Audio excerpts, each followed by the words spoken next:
with your mama. Nee. Yeah. Goed wassen.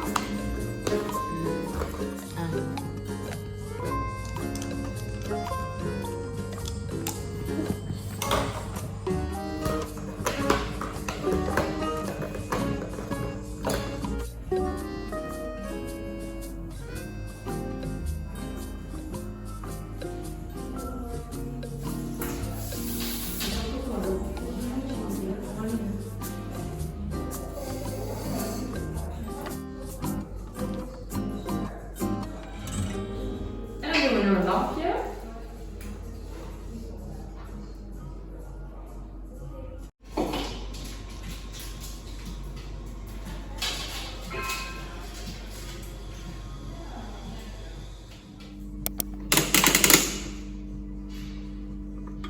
Oepsie.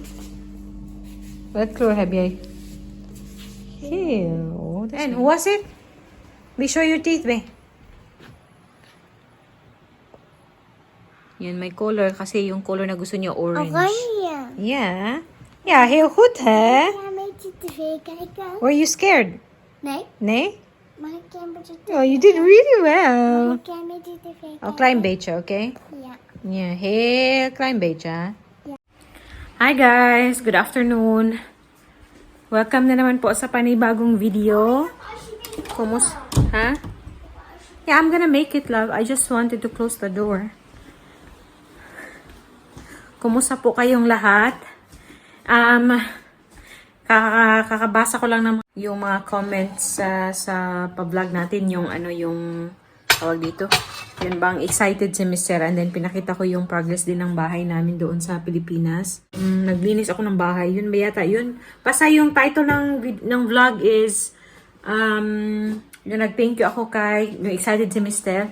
O kinilig pala si Mr. Nag-thank you ako kay Sir Gawins because shinout out niya si Ruth.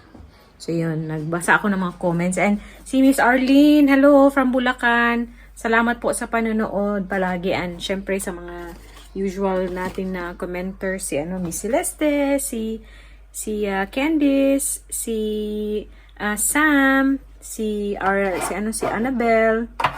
Yung iba hindi ko pa po nabasa yung comments, si Ma'am Vivian.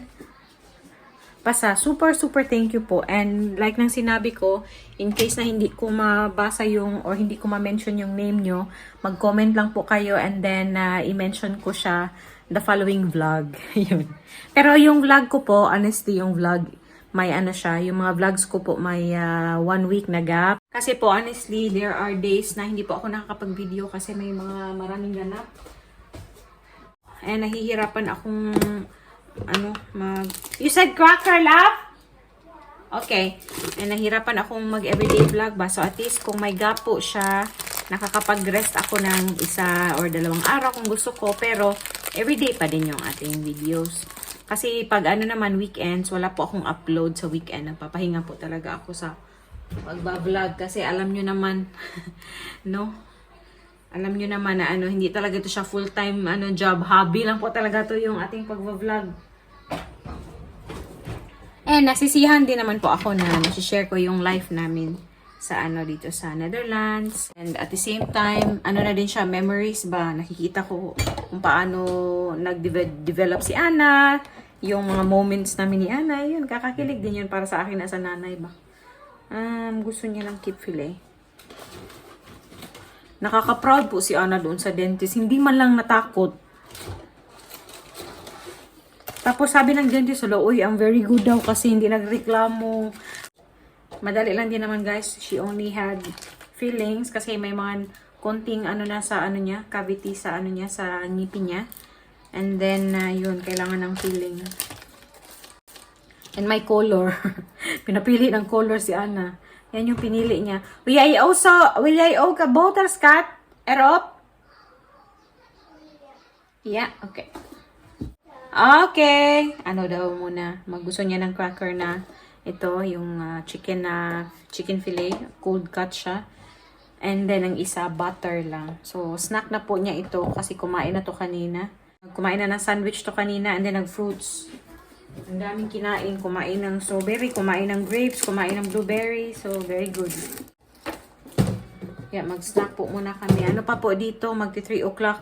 After nung dental appointment ni Ana, nagmadali po ako kaming umuwi kasi medyo gloomy na yung ano, yung palibot. Saan palibot eh?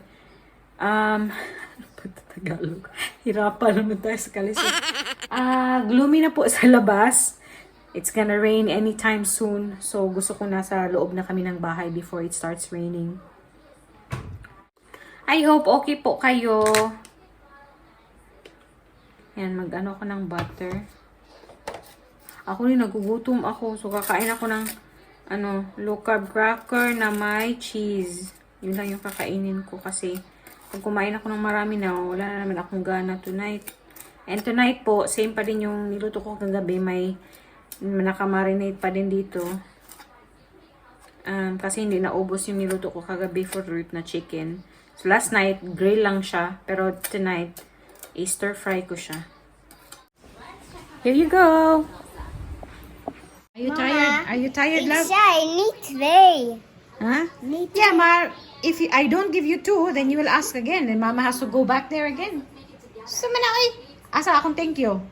Thank you. Kusha. I love you lang. I love you. Ik ben heel trots op jou, hoor. Lang, Mama is so proud of you, eh? You did so well, eh? Gawa pa muna ako ng cracker.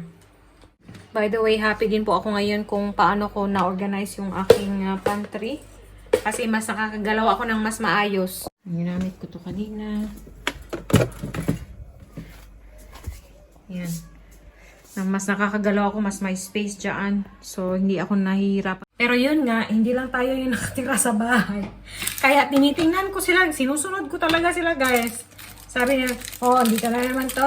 Para masanay talaga tong dalawa ba? Clean and go, ganun. Dito na naman, iniwan na naman. Gumaganyan po ako. Kasi para sa kanila lang din naman yun. And syempre, para na rin po sa akin, no? Kasi, ay, nako. Sa amin lang, no? Dito na, to be fair naman kay Ruth, gumagawa naman siya dito sa bahay or ligpit-ligpit. Kaso, sa akin lang talaga, gusto ko ligpitin ka agad. Ganon, si Ana din. Ayoko yung hintayin na tawag dito, matambak sila, char. Yung labahin ko, natatambak naman. Or yung mga nalabhan, natatambak si Mr. yung pang hindi niya kayang tingnan doon sa taas. Yun, inaayos na niya. Ito lang po yung gamit ko. Yan, may may cheese tayo dito. Ito yung cheese na gamit ko po. And then, yan. Ito din yung gamit yung triangle na cheese ba. Hindi ko alam kung anong meron sa inyo dyan malapit. Pero ito yung nabibili ko dito. And then doon sa Vietnam, ito din. Ito din po yung ginagamit ko sa aking ubi cheese pandesal. Recommendation din ng aking kaibigan na si Precious at saka yung asawa niya. Filipina din po na andito sa Netherlands. Kasi nag-order po ako sa kanila dati ng ube cheese pandesal and super duper sarap. Yung ube cheese pandesal niya may may ube halaya na homemade din nila. Pero ako in can yung nabibili lang yung ginagamit ko kasi wala na, hindi pa ako nakatry gumawa ng ube halaya. Ang sarap-sarap. So next time na naman po ako gagawa na naman ako ng ube cheese pandesal. And ipakita ko sa inyo. Charot.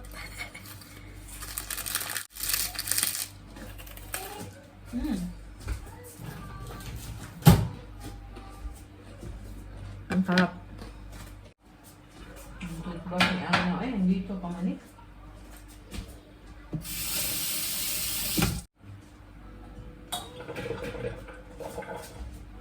Mag-relax po muna kami ni Ana. Nanonood siya ng show niya ngayon. Allow ko muna ng screen time for a bit. And then, if she's tired, patutulugin ko. Magna-nap siya ng siguro mga an hour. And then yun na, mag-ready na din tayo ng dinner maya-maya. Tonight, mag-grocery po kami tonight sa Aldi. And excited po ako kasi yung bagong Aldi, yung original na place ng Aldi na nire-renovate ngayon. Malapit na matapos, guys. Mag-o-open na po sila in 2 weeks. So, ipakita ko din sa inyo. Kasi sa Aldi na talaga kami nag-grocery kasi malapit and then mura. So yun, excited po kami. So samahan nyo kami tonight din. Isama ko din kayo tonight sa pag-grocery after ng dinner. So mag-relax po muna kami ha. A few moments later. Pizza. Yan, may rice po ako. Yung stir fry namin na chicken. Di na ako nag-vlog kasi nalobat yung aking yung camera. And also yung aking phone chinarge ko. Kaya yung kay Ruth, no rice. Yeah. And then same yung kay Ana pero yung chicken inano ko. Shinred ko ba? Badus! Ana, si kain! Mama, got feet. Oh. Got Oh, wow. Dala ni Ruth. Para mag-color siya. Är die mooi?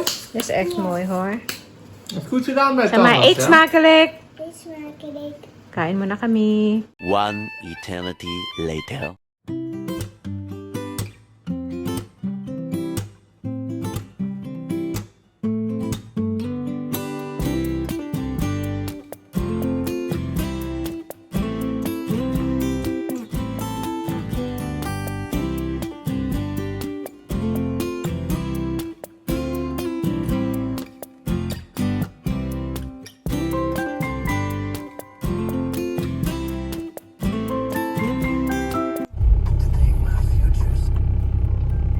Ayan, withdraw muna si Ruth. Withdraw, magdi-deposit daw siya. Ang ganda ng mga bulaklak dyan. Gustong gusto ko pag may mga bulaklak na ganyan sa sa sentro. Very colorful tingnan. Papunta na po ngayon kami sa Aldi na para mag-grocery. Sinsyahan nyo na medyo haggard na po tayo, no? Ano na dito? Alas 6 na dito. What? What? I'm just talking to them. Okay, praat maar. Yeah, I had Sanchez halen. So, kita-kita na lang po tayo doon sa Aldi.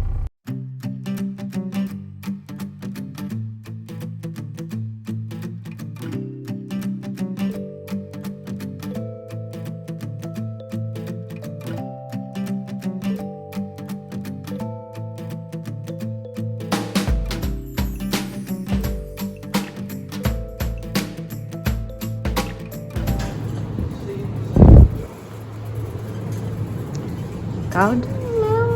Kuha tayo ng percent. You put in the bag. Niet so hard, eh? Oh, dali. You want this one? Yeah. Ayan, tapos na kami. Bayad na tayo. Mama. Yeah. A few moments later. Mama. Nagtatawanan kami ni Ana guys kasi with feelings ako nakaganito. Pero hindi pa pala wala sa loob yung straw ng milk tea. Si Ana, tinatawanan ako ni Ana. Ay, sorry Scott. And guys, yan ko na po yung pa-video natin, no? Maraming salamat sa panonood. Hindi ko na lang po ipapakita yung hindi alam mo tayo gagawa ng haul, no? Kasi